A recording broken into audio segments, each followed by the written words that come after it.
Assalamualaikum warahmatullahi taala wabarakatuh. Bismillahirrahmanirrahim. Alhamdulillah wassalatu wassalamu ala Rasulillah wa ala alihi wa sahbihi wa walah. Amma ba'd. Man yuridillahu bihi khairan yufaqihu fid din. Qala al-muallif rahimahullahu taala wa nafa'ana bi 'ulumihi wa 'ulumikum wa 'ulumikunna fid dharain. Amin Allahumma amin. Baik, kita lanjutkan bagian yang pertama. Bismillahirrahmanirrahim. Supaya tidak memperpanjang waktu, kita akan langsung masuk pembahasan yang pertama. Jadi sudah saya katakan, sudah saya sampaikan bahwa kitab ini isinya ada dua. Yang pertama, bagian pertama berisi tentang usulul fiqh. Yang bagian yang kedua berisi tentang kaidah fiqhiyah. Jadi ada dua isi kitab ini. Pertama usulul fiqh, usul fiqhi, dan yang kedua adalah qaidatul fiqhiyah. Al-qismul awwalu, bagian yang pertama, fi usulul fiqhi, yang membahas tentang usul fiqh. Al-aslu lughatan, asal menurut bahasa, menurut etimologi, ma bunya alaihi ghairuhu, sesuatu yang dibangun di atasnya lainnya. Jadi hanya sekedar membaca definisi kita sudah paham. Sesuatu yang dibangun di atasnya lainnya. Ka'aslis syajarati, seperti asal sebuah pohon. Ay asasihi. Asal sebuah pohon itu dasarnya. Asasnya, dasarnya, akarnya. Jadi dasar pohon itu adalah akarnya. Karena pohon tidak akan mungkin berdiri tanpa ada akar. Begitulah fikih. Kita membutuhkan yang namanya usul fikih. Wa aslus syajarati, dan asal sebuah pohon, ay tarafuhat thabitu fil ardi, tepinya yang tetap di dalam tanah.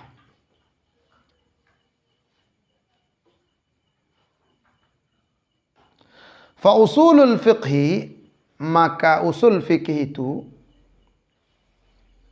asasuhu, adalah dasarnya, akarnya. Jadi di sini sudah dijelaskan bahwa yang namanya asal sesuatu yang dibangun di atasnya yang lainnya. Ini di mana berdiri kitab ini? Di atas meja ini. Meja ini asal. Ini namanya furu', cabang. Sesuatu yang dibangun di atasnya. Di atas meja ini apa yang dibangun? Ditaruh kitab. Ini asalnya. Begitu juga rumah. Pondasi rumah itu namanya asal. Atas, tembok, atapnya namanya furu', cabangnya.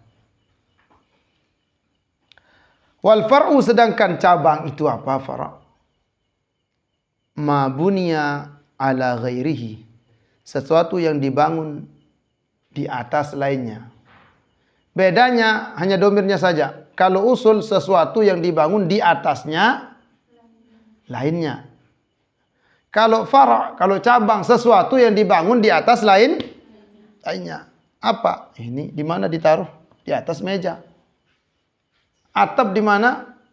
Di atas pondasi. Tembok di atas pondasi. Sesuatu yang dibangun di atasnya lainnya. Ka furu'is syajarati li asliha, seperti cabang sebuah pohon itu berada di atas asalnya, di asliha. Itu berada di atas asalnya. Wa furu'il fiqhi, dan cabang ilmu fikih li usulihi, kembali kepada asalnya. Nah, ini asal, makna asal dan furu', makna asal dan fara'. Sekarang wal aslu istilahan, sedangkan asal itu menurut istilah. Apa itu asal menurut istilah? Nah, ini yang penting. Menurut terminologi, yuqalu 'ala dalili wal qa'idatil kulliyah. Jadi asal itu menurut istilah disebut sebagai dalil dan kaidah yang bersifat umum. Jadi asal itu menurut istilah disebut alat dalil, atas dalil, atau yang disebut sebagai dalil. Dan kaidah secara umum. Jadi asal. Kaidah umum berarti asal. Kaqaulihim seperti perkataan mereka, aslu wujubis salati al-kitabu. Asal wajibnya sembahyang adalah kitab. Ai artinya ad-dalilu ala wujubiha al-kitab. Dalil wajibnya salat itu adalah kitab. Dalilnya di mana? Di Al-Qur'an. Qala Allah Ta'ala, firman Allah Ta'ala, aqimus salata, dirikanlah sembahyang. Jadi ini namanya asal. Sebagaimana yang sudah saya sampaikan bahwa asal ini tidak akan berubah selama-lamanya. Dari sejak diwajibkan di zaman Nabi SAW ada perintah turun perintah salat. Aqimus salah, dirikanlah salat. Jadi salat ini asal.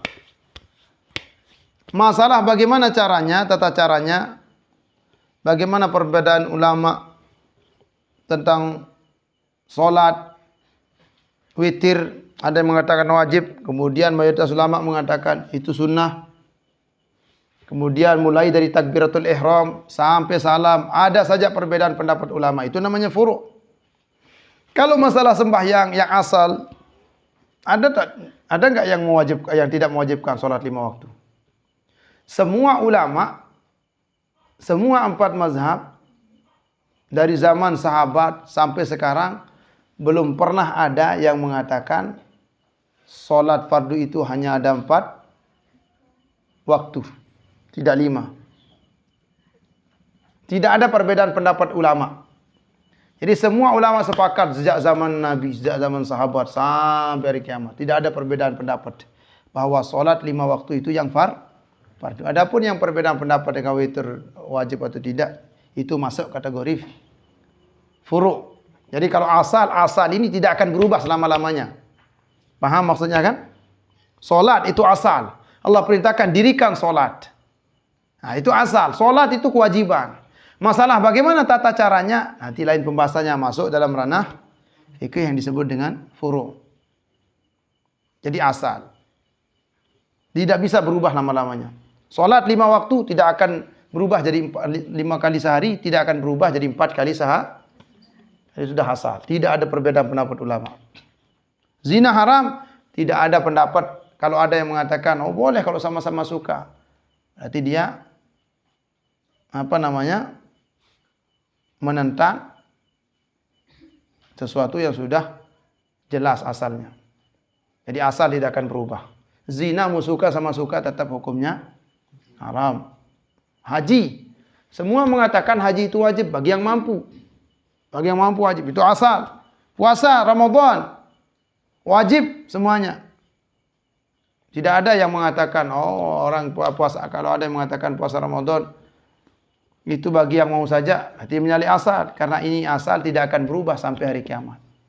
Syariat Nabi SAW, syariat penutup sampai hari kiamat tidak akan berubah, itu namanya asal. Sudah saya katakan, kita sudah sering mendengar kisah Syekh Abdul Qadir Jailani, bagaimana dia terbebas dari tipu daya iblis dengan ilmunya. Dengan hanya mengatakan kepada iblis sesuatu yang sudah diwajibkan tidak akan mungkin dihapus. Asal ini tidak akan berubah selama-lamanya. Dari sejak diperintah, sejak ada turun ayat, meninggal Rasulullah, sampai hari kiamat tidak akan berubah. Itu asal. Saya kira jelas di sini. Semua itu jelas.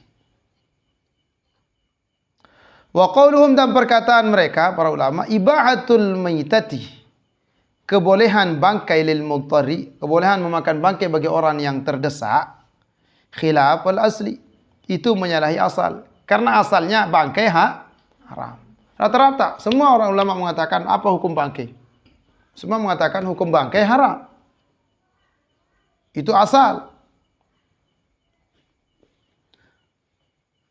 Tetapi bagi orang yang terdesak, itu boleh.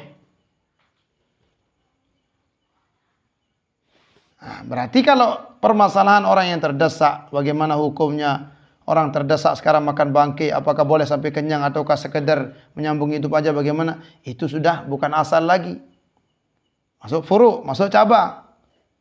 Ai mukhalifun lil qaidatil kulliyah. Artinya kebolehan memakan bangkai bagi orang yang terdesak itu adalah menyalahi kaedah yang bersifat umum. menyeluruh. Wahya kullu maitatin haramun. Apa kaidah asalnya? Setiap bangkai hukumnya haram. Itu asal, tidak berubah. Qala ta'ala innama harrama 'alaikumul maitah. Hanya saja Allah mengharamkan atas kalian bangkai. Ini berita pengharaman dari Allah Subhanahu wa taala tidak akan mungkin berubah.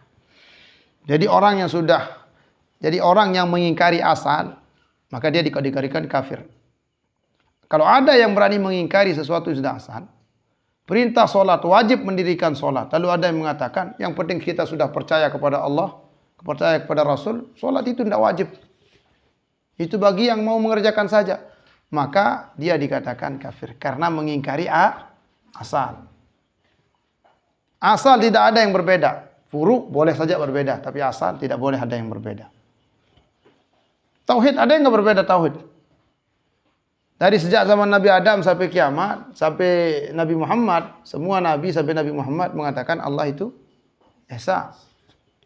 Tidak ada yang berbeda pendapat. Itu usul. Tidak boleh kita berbeda. Berbeda sedikit masalah asal, kita bisa jatuh dalam kategori kufur. Bisa kafir.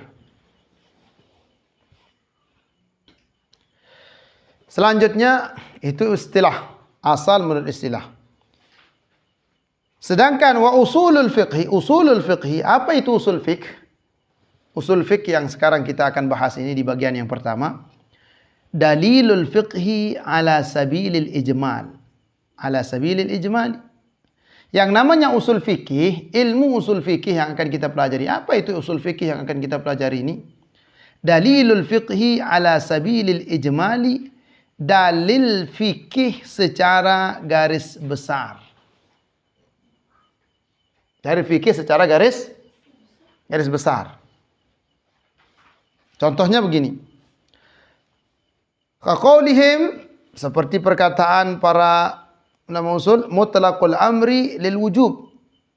Ada perintah secara mutlak menuntut kepada wajib. Seperti tadi, aqimus shalah, dirikan salat. Kalau ada perintah berarti menuntut kepada wajib. Kalau ada perintah secara mutlak, tanpa ada yang mengkaitkan, tanpa ada yang mengkhususkan, tanpa ada taksis, maka perintah itu hukumnya wajib. Allah perintahkan solat, maka wajib bagi semua umat Islam untuk menunaikan solat. Wajib tanpa terkecuali. Jadi, yang dibahas dalam ilmu usul fikih ini adalah dalil fikih secara garis besar. Apa hukum solat? 5 waktu. Hukumnya wajib. Dalilnya apa? Aqimus shalah. Bagaimana mengatakan? Bagaimana bentuk pendalilan kita mengatakan bahwa aqimus shalah itu adalah dalil mendirikan solat? Karena kaidahnya mengatakan mutlaqul amri lil wujub. Jadi usul fikih ini menentukan bahwa mutlak suatu perintah, ketika ada perintah secara mutlak, artinya tanpa ada kaitan, hanya sekedar perintah, ketika ada perintah, maka perintah menuntut kepada yang wajib. Paham maksudnya? Secara garis besar. Allah mengharamkan bangkai. Atau Allah mengharamkan buruk sangka. Ijtanibu katsiran minadh-dhann. Ijtanibu, Allah bilang jauhkan. Berarti kalau Allah ada larangan, itu bentuk ketidakbolehan yang berarti merujuk kepada haram. Kalau ada larangan berarti mutlaqul amri lil wujub wa mutlaqun nahyi lil tahrim. Ada perintah secara mutlak berarti menunjukkan kewajiban, ada larangan secara mutlak berarti menunjukkan perkara itu haram. Itu. Dari dalil secara umum. Itu maksudnya. Wa mutlaqu fi'lin Nabi sallallahu alaihi wasallam, dan mutlak perbuatan Nabi, Nabi mengerjakan suatu perbuatan. Lalu apa hukum perbuatan Nabi sallallahu alaihi wasallam? Wa mutlaqul ijma', arti mutlak ijma', ulama sepakat umpamanya. Tidak ada yang pernah mengingkari bahwa ini tidak boleh. Tidak ada satupun yang mengingkari suatu perkara. Tiba-tiba ada yang mengingkari sekarang, zaman sekarang. Tidak ada yang mengingkari ulama dari zaman sahabat sampai sekarang. Baru kemarin-kemarin ada yang mengingkari, umpamanya tidak ada satupun yang mengatakan bahwa rambut perempuan itu bukan aurat. Semua ulama sepakat, tidak ada satupun yang mengatakan rambut perempuan bukan aurat. Itu mutlak ijma', tanpa ada yang mengkaitkan, tanpa ada pengecualian, berarti itu menjadi bentuk bahwa mutlaknya suatu perkara menunjukkan wajib. Begitu ya mutlakul ijma' menjadi dalil. Mutlak ijma' menjadi dalil. Wa mutlakul qiyasi hujjajun. Begitu juga mutlak qiyas itu menjadi dalil, menjadi bukti, menjadi hujjah. Menjadi hujjah. Fi'il Nabi, perbuatan Nabi. Sekarang begini maksudnya. Nabi ketika diundang, kita sering dengar kan? Nabi diundang oleh sahabat. Ketika di undangan itu Nabi dihidangkan daging biawak. Daging biawak. Ketika Nabi dihidangkan daging biawak oleh sahabat, Nabi tidak makan. Nabi diam saja. Nabi tidak melarang. Hanya saja, kenapa Anda makan ketika ditanya atau makna hadisnya? Nabi menjawab, bukannya saya tidak mau, hanya saja itu tidak ada di kampungku, di negeriku. Bukan makanan yang biasa dimakan di tempat Nabi Shallallahu Alaihi Wasallam. Jadi beliau tidak melarang, tidak juga menyuruh. Jadi apa maksudnya jadinya? Jadi itu yang kita pelajari, apa maksud mutlak perbuatan Nabi. Ketika ada sahabat yang melakukan, Nabi diam saja. Apa maksudnya jadinya? Apakah boleh atau tidak? Itu mutlak perbuatan Nabi umpamanya. Nabi melakukan sesuatu. Kan? Apa tujuan, apa maksudnya, apa bentuk pendalilannya? Nabi melakukan sesuatu. Bahwa Nabi SAW menikah lebih dari 4. Tapi Nabi melarang sahabat lain menikah lebih dari 4. Nabi menikah lebih dari 4, sementara Nabi melarang sahabat yang lain menikah lebih dari 4. Berarti ada kaitnya di sana. Ada taksisnya.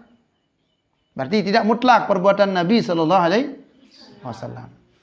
Jadi maksudnya di sini, ketika ada perintah secara mutlak, berarti apa seharusnya? Tuntutan ada perintah itu bagaimana?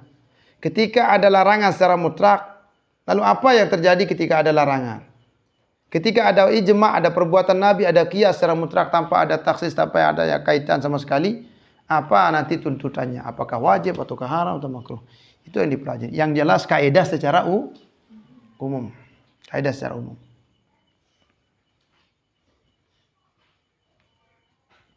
Al-fiqhu lughatan, selanjutnya fikih. Al-fiqhu lughatan, fikih itu menurut bahasa. Al-fahmu, paham. Faqih itu kala maka ay fahim tuhu. Aku memahami ucapanmu, artinya aku paham. Faqih itu kala maka, apa maksudnya faqih itu kala maka? Aku memahami ucapanmu. Jadi fikih itu menurut bahasa paham. Orang yang faqih adalah orang yang sangat paham. Bentuknya sigat mubalaghah. Fiqh, paham. Faqih, sangat paham. Wastilahan, sedangkan fikih itu menurut istilah. Al-ilmu bil ahkamis syar'iyyati allati tariquha al-ijtihad. Ilmu yang membahas tentang hukum-hukum syariat. Dengar tidak? Ilmu yang membahas tentang hukum-hukum syariat. Allati tariquha al-ijtihad, yang jalannya melalui ijtihad. Jadi kalau ada ijtihad berarti masuk fikih. Umpamanya begini. Salat 5 waktu semua sepakat wajib, berarti masuk ke kategori usul. Tidak ada sama sekali perbedaan. Perintah salat sudah turun dari Allah Subhanahu wa taala. Perintah salat 5 waktu itu secara mutawatir, tidak ada yang mengingkarinya. Dari sejak pertama Nabi mengerjakan 5 rakaat, 5 salawat, bukan 5 rakaat, 5 salawat itu sejak zaman Nabi turun-temurun secara mutawatir dikerjakan, tidak ada satupun yang mengingkarinya, itu usul. Adapun umpamanya masalah witir. Umpama ini witir. Abu Hanifah mengatakan wajib, Imam Syafi'i dan imam yang lain mengatakan Di sini ada ijtihad para ulama. Kalau yang dihasilkan dari ijtihad para ulama, yang di sana boleh mereka berbeda, maka masuk ranah fi. Tetapi kalau ulama tidak mungkin berijtihad di sana, tidak mungkin berbeda pendapat di sana, maka di sana masuk kategori usul. Contoh lain, wudu umpamanya.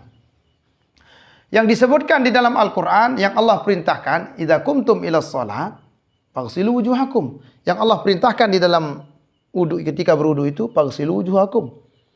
Basuhlah mukamu. Wa aydiyakum. Dan basuhlah tanganmu. Ilal marafiq. Wamsahu bir'u wa arjulikum atau arjulakum. Wa arjulakum. Dan kakimu sampai dua mata kaki. Muka, tangan, kepala, kaki. Ini disebutkan, diperintah oleh Allah SWT usul. Tidak ada yang tidak mengatakan wajib. Nah, tata caranya bagaimana? Ketika ada perbedaan pendapat ulama, di sana kan tidak mungkin berbeda pendapat. Apakah membasuh muka itu wajib atau tidak? Boleh nggak tidak membasuh muka? Semua mengatakan wajib. Allah perintahkan basuh. Berarti kalau Allah perintahkan membasuh, nah perintah membasuh menunjukkan kewajiban. Adapun batasannya baru ada perbedaan ulama. Kapan kita membasuh muka? Ada perbedaan ulama. Apakah muka harus duluan? Apakah wajib tak berjuluk muka? Kalau bahasa kita kan? Apakah wajib kita dahulukan muka ketika berwudu? Nah di sini ranahnya fikih. Bukan usul fikih. Karena bukan membahas usul. Kalau sudah mulai ada perbedaan di sana, ada ijtihad ulama. Selama ulama boleh berijtihad di sana, boleh mengambil pendapat, maka itu bukan lagi usul. Itu masuk ranah fikih. Jadi umpamanya wudu, Imam Maliki boleh kaki dulu, baru nanti muka belakangan. Sah menurut Malikiyah. Malik boleh. Cara berniat yang berbeda-beda. Begitu juga mulai di kumur-kumur. Ada yang mewajibkan kumur-kumur. Ada yang mewajibkan masukkan air ke dalam hidung. Hukumnya wajib. Kita tidak, kita sunat. Itu semua masuk ranah fiqhiyah. Jadi tuntutan ketika ada perintah Allah, basuhlah wajahmu. Berarti wajib basuh wajah. Adapun kapan kita membasuh wajah, kapan basuh kaki, itu nanti sudah bukan lagi pembahasan usul fikih. Nah, jadi yang namanya fikih menurut istilah, ilmu fikih menurut istilah, ilmu yang membahas tentang hukum syariat dengan melalui ijtihad. Selama ada ijtihad ulama, maka itu namanya fikih. Lalu ijtihad itu apa? Ijtihad itu adalah badlul was'i fi naili hukmin syar'iyyin bi tariqil istinbat. Mencurahkan kemampuan untuk memperoleh hukum syar'i melalui kajian. Paham maksudnya? Jadi kalau ditanya apa itu ijtihad? Ijtihad itu badlul was'i.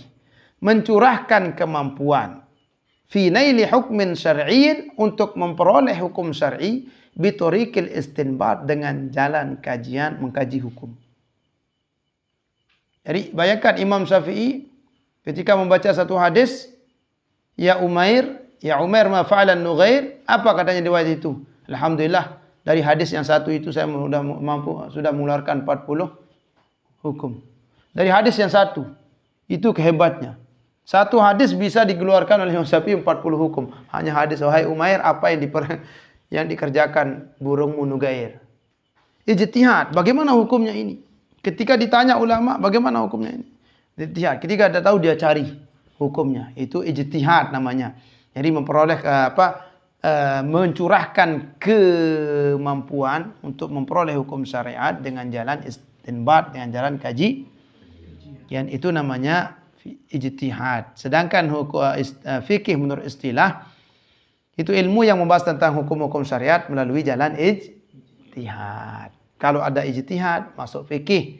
Kalau tidak boleh berijtihad, seperti tadi muka itu, tidak boleh berijtihad. Oh, muka tidak wajib. Allah membasuhlah mukamu, maksudnya Allah basuh mukamu, boleh diganti muka itu dengan kening aja. Tidak bisa. Allah perintahkan muka. Masalah nanti batasannya sampai di mana, itu ranah fikih. Allah perintahkan wajib. Seperti apa contohnya? Kal ilmi bi anna niyata fil wudu'i wajibatun. Seperti ilmu bahwasanya niat ketika berwudu itu wajib. Ada perintah di Al-Quran niat? Tidak ada. Allah hanya perintahkan kalau kalian hendak sholat maka basuh muka, tangan, kemudian usap kepala, kemudian basuh lagi kaki. Itu saja disebut. Mana wudu? Tidak disebutkan wudu. Dari mana hasilnya itu? Kenapa imam kita mengatakan wudu itu tidak sah kalau tidak niat? Dari mana itu? Dari ijtihad mereka. Apa bunyinya? Dari mana ijtihadnya? Dari mana sumbernya? Dari bersumber umpamanya dari hadis Rasulullah, innamal a'malu binniyat. Hanya saja amal ibadah itu bergantung kepada niat. Dari sanalah Rasulullah mengatakan amal ibadah bergantung kepada niat, berarti hukum niat itu wajib katanya. Dari sanalah beliau mengambil patokan niat hukumnya wajib. Wa nahwi dzalika min masailil ijtihadiyah, dan seumpamanya dari masalah-masalah ijtihad ulama. Qala Nabi sallallahu alaihi wasallam, sabda Nabi sallallahu alaihi wasallam, innamal a'malu binniyat. Hanya saja amal perbuatan itu bergantung kepada niat. Rawahul Bukhari. Muslimun wal wudu minal a'mal, dan wudu itu termasuk amalan. Amalan. Nah, ini bi khilafil ilmi bil ahkamis syar'iyyati. Perhatikan ini. Bi khilafil ilmi bil ahkamis syar'iyyati, berbeda dengan ilmu yang membahas tentang hukum-hukum syariat. Allati laisa tariquhal ijtihad, yang tidak ada jalan berijtihad. Ilmu yang tidak boleh kita berijtihad di dalamnya, tidak boleh ulama berijtihad, wajib. Salat 5 waktu, tidak boleh berijtihad jadi 4, jadi 3, atau ditambah jadi 6, ditambah jadi 7, tambahkan aja. Nanti kita tambahkan lagi, salat apa? Salat tengah malam, fardunya. Tidak bisa. Kalau tidak ada jalan, kal ilmi bi anna salatul khamsi wajibatun, seperti ilmu bahwasanya salat 5 waktu itu wajib, itu masuk kaidah, masuk ranah usul. Tidak ada perbedaan nama. Usul masuknya. Wa anna zina, bahwasanya zina itu muharramun, hukumnya haram. Itu usul. Wa nahwi dzalika minal masailil qat'iyah, dan seumpama yang demikian itu dari permasalahan yang sudah qat'i, yang sudah pasti. Fala yusammal ilmu bima dzukira fikhan. Nah, ilmu yang disebut tadi bukan fikih namanya. Kesimpulan. Jadi kesimpulan dari dari istilah fikih, usul fikih secara bahasa dan secara istilah. Jadi sebelum kita mulai pembahasannya harus tahu dulu apa itu yang akan kita bahas. Jadi karena pembahasan kita usul fikih, jadi saya harus tahu itu. Karena pembahasan kita adalah usul fikih, jadi harus tahu apa itu usul fikih. Jadi di sini sudah disebutkan tadi kesimpulannya bahwa yang namanya asal menurut bahasa adalah sesuatu yang dibangun di atas lainnya. Sedangkan far'a menurut istilah sesuatu yang dibangun atasnya lainnya. Itu usul menurut istilah. Sedangkan fikih menurut bahasa. Paham. Adapun usulul fikih, yang namanya usul fikih ini, sebelum masuk usul fikih dulu, asal menurut istilah itu asal disebut sebagai dalil atau kaidah yang bersifat umum atau kaidah yang bersifat menyeluruh, kaidah yang bersifat mendasar. Jadi asal itu sekali lagi saya katakan disebut sebagai dalil yang tidak bisa kita berbeda. Itu asal. Nah, kemudian usul fikih itu adalah dalil-dalil fikih melalui yang bersifat garis besar. Bersifat umum. Nah, itu usul fikih. Sedangkan fikih itu sendiri, fikih berbedanya, Sedangkan fikih sendiri adalah ilmu yang membahas tentang hukum-hukum syariat melalui jalan ijtihad. Paham sampai di sini? Jelas. Taib. Ini tadi batasan-batasan dari ilmu usul fikih atau ta'rif atau definisi usul fikih. Jadi apapun itu kita harus tahu definisinya. Kalau suatu ilmu kita tidak tahu ta'rifnya, definisinya, batasannya, maka sulit kita akan masuk dan memahami ilmu itu. Kita harus tahu batasannya, hududnya. Kita lanjutkan sedikit saja. Jadi di sini disebutkan ilmu. Apa itu ilmu? Kita sering mendengar ilmu. Ilmu apa itu ilmu? Ada ilmu fikih, ilmu hadis, ilmu usul fikih. Ilmu itu apa ilmu? Nah, di sini beliau menyebutkan ilmu sifatun yankasifu bihal matlubu inkisafan taman. Kalau saya secara pribadi sering penang, semakin mempersulit. Ilmu apa? Ilmu kita sudah tahu ilmu itu apa? Pengetahuan atau yang lainnya. Kalau di sini beliau mendefinisikan ilmu itu sifatun, sifat yankasifu biha, yang terbuka dengannya atau yang membuka dengannya al-matlub, yang dituntut, inkisafan taman, keterbukaan yang sempurna. Artinya sesuatu yang awalnya kita tidak tahu menjadi tahu, itu namanya ilmu. Atau guru saya dulu mengatakan ilmu itu sesuatu yang memberikan solusi, katanya. Pernah dengan guru saya mengatakan, apa itu ilmu? Sesuatu yang memberikan solusi. Gampang-gampang kan?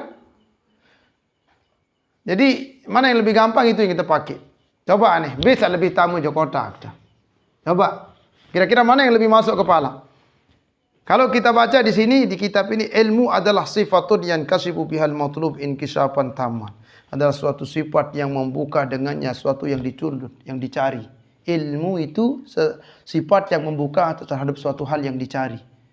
Keterbukaan secara sempurna. Perlu tak mikir-mikir, butuh kita berpikir. Tetapi ketika ilmu itu didefinisikan, contoh umpamanya oleh guru saya mendefinisikan sesuatu yang memberikan solusi, itu ilmu. Ketika kita ada ilmu sudah selesai, ada solusinya. Lebih gampang untuk dipahami. Jadi kita tidak harus terpaku. Ini kan definisi menurut sebagian ulama, menurut masing-masing ulama. Makanya ulama itu berbeda-beda definisinya. Mana yang mudah untuk dipahami itu yang kita ambil sebagai definisi kita.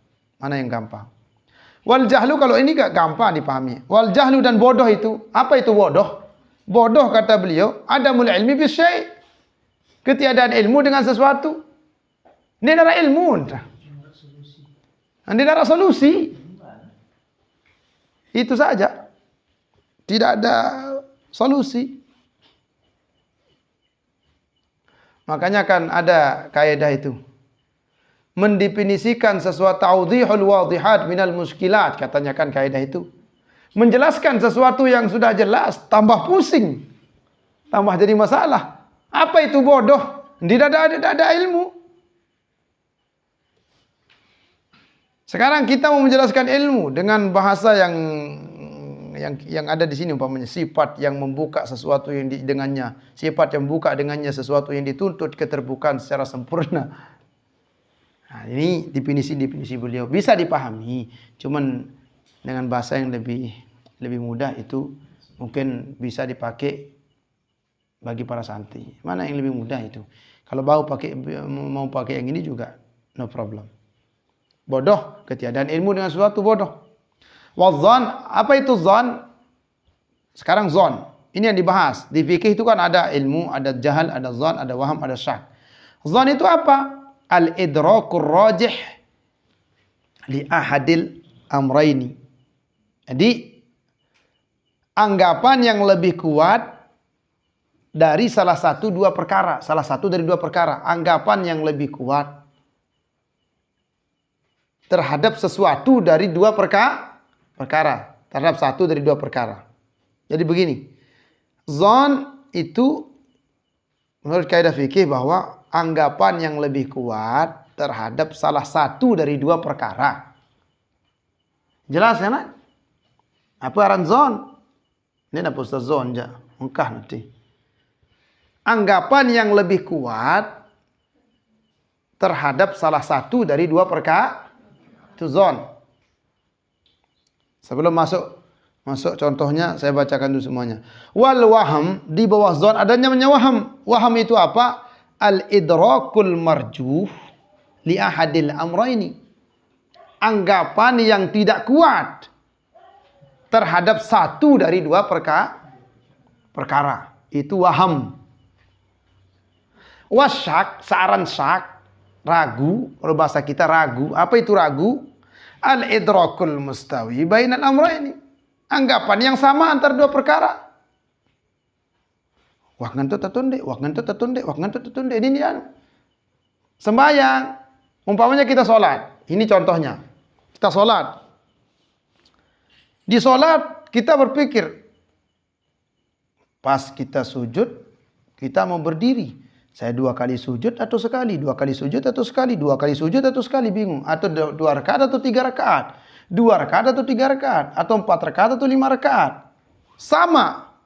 Tidak bisa kita dekat kepada yakinan, tidak bisa juga kita di bawah keraguan.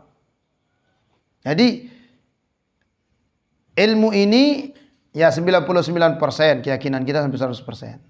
Bisa 100%, kita betul-betul yakin. Kalau jahal sama sekali 0%. Kalau zon itu di atas 50%. Kalau waham itu di bawah 50%. Kalau syak itu 50-50. Sembahyang 4 rakaat atau 5 rakaat, perasa jauh 4 rakaat. Perasa 4 rakaat. Lagu masih hendeman, yakin. Itu namanya zon, lebih kepada mendekati keyakinan bahwa dia sudah sholat 4 rakaat. Kalau dia sama, syak. Lagu pemikirannya dia yang mengatakan 5, saya lebih yakin kepada 4. Lebih mendekati hati saya kepada 4. Lagu ndek yakin dan 4. Berarti 5 itu adalah waham. Kemudian keyakinannya anggapannya yang lebih kepada condong kepada 4 itu namanya zon. Itu bedanya. Di bawahnya 50% namanya waham, di atas 50% namanya zon, di tengahnya namanya syak. Contohnya begini. Fattaraddudu fi qiyami Zaidin wa nafihi 'ala sawa syakkun. Yang anjing atau nyeken anjing Zaid yang atau nyeken tokol. Si Zaid lagi nganjang, lagi berdiri atau lagi duduk? Kita lagi bingung. Si Zaid lagi berdiri atau duduk? Kita tidak tahu sama sekali. Bingung apakah Zaid berdiri atau duduk. Nah, pemahaman yang sama, kita nggak tahu dia duduk atau berdiri, itu namanya syak. Wa ma'arrajhanis subut, kalau disertai dengan kekuatan tetapnya si Zaid berdiri, berarti zon. Umpamanya wal intifa, kalau menafikan, wal intifa ketika menafikan duduknya, umpamanya dia lebih condong kepada berdiri, maka zon. Wa ma'amarjuh fi ahadihima, yang lemah dari keduanya, wahmun adalah waham. Wal muradu bil ilmi fi ta'rifil fikhi yasmilu zon. Yang dimaksud dengan ilmu dalam ta'rif fikih itu mencakup kategori zon dalam fikih. Jadi ini pembahasan dalam ilmu fikih. Allah a'lam bishawab. Insyaallah kita lanjutkan di minggu yang selanjutnya. Allah a'lam bishawab. Untuk lebih barokahnya kita tutup dengan sama-sama kita berdoa mohon kepada Allah SWT. الفاتحة بالفتوح المنون القبور تمام بكل سهولة إلى حضرة الرسول صلى الله عليه وسلم. الفاتحة. بسم الله الرحمن الرحيم.